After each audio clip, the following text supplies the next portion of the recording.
Vous êtes les premiers journalistes à pénétrer dans ce tunnel. C'est une longue descente en rappel, c'est vraiment exigu et l'air est saturé. Tu n'es pas claustrophobe. On va voir. Alors, un harnais et un casque, ça je connais. Si jamais tu es bloqué, tu nous préviens. Allez, on y va? Vas-y, mets-toi en position dans le vide.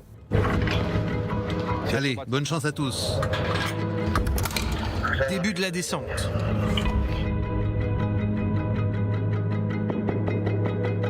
Aucune des attaques terroristes de la semaine dernière n'est sortie de Gaza. En tout cas, pas de façon directe. Mais tous les spécialistes des forces de sécurité sont persuadés que l'incitation, justement pour le début de la période du Ramadan, mois explosif par excellence, vient directement de là.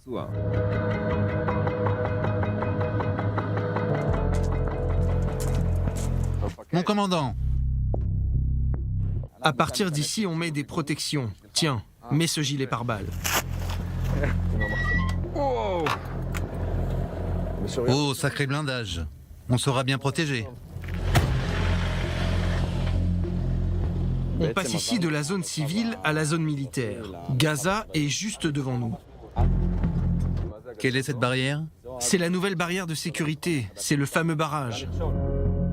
Ce barrage sécuritaire inauguré il y a 1 an et demi a été érigé dans ce but précis, empêcher les infiltrations par les tunnels du Hamas. Grillage électrifié de 65 km de long à l'extérieur, des murs de béton descendant à plusieurs dizaines de mètres en profondeur, des caméras et des détecteurs super sensibles, et bien sûr des soldats en patrouille, vérifiant chaque signe, bruit ou trace sur ou dans le sol. Cette barrière entoure la totalité de Gaza. Et c'est bien plus important que ce qui est visible à l'œil nu. Et c'est grâce à cette barrière de sécurité que nous avons découvert le fameux tunnel en octobre 2020, alors qu'elle était seulement en cours. C'est la première fois que la barrière de sécurité a prouvé son utilité. Grâce à elle fut découvert le plus profond et le plus audacieux des tunnels du Hamas.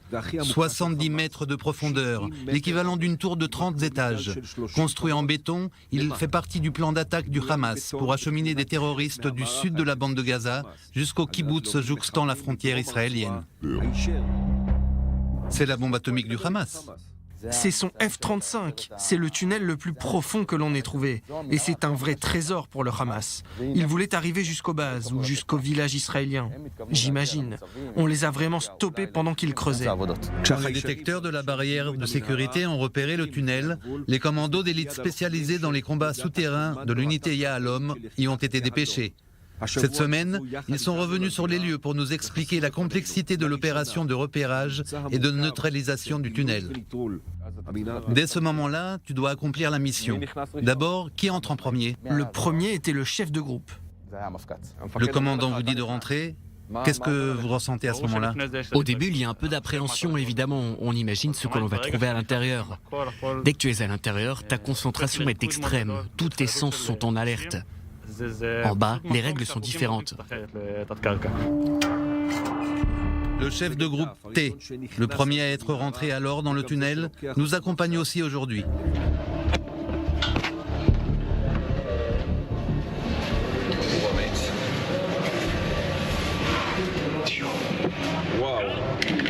C'est vraiment profond. Là-bas, c'est Gaza? Si on continue tout droit, on arrive à Khan Younes.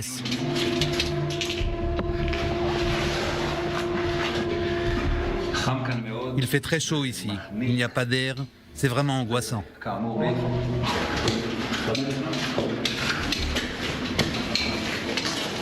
Ça, c'est du béton que nous avons nous-mêmes coulé. En fait, tu es là le premier alors qu'il n'y a pas encore ce mur en béton. Ton cœur bat très vite à ce moment-là. Oui, avec une arme tendue, prêt à toute éventualité, tous mes sens sont en éveil.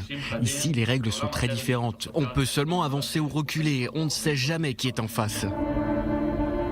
Le terroriste du Hamas peut vivre ici, dormir ici, y rester plusieurs jours pour se préparer. C'est pour cela qu'il y a des niches? Pour s'y reposer? Oui, s'y reposer, y entreposer leur matériel.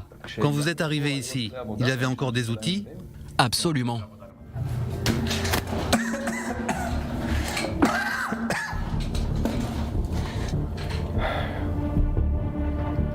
On sent vraiment la tension monter.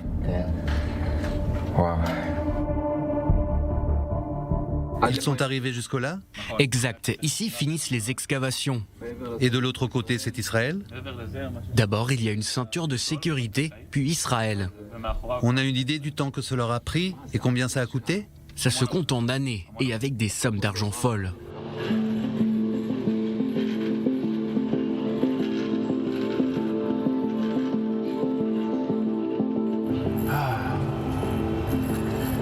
Ah, de l'air enfin.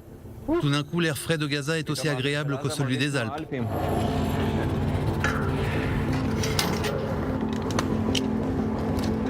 Sacrée expérience.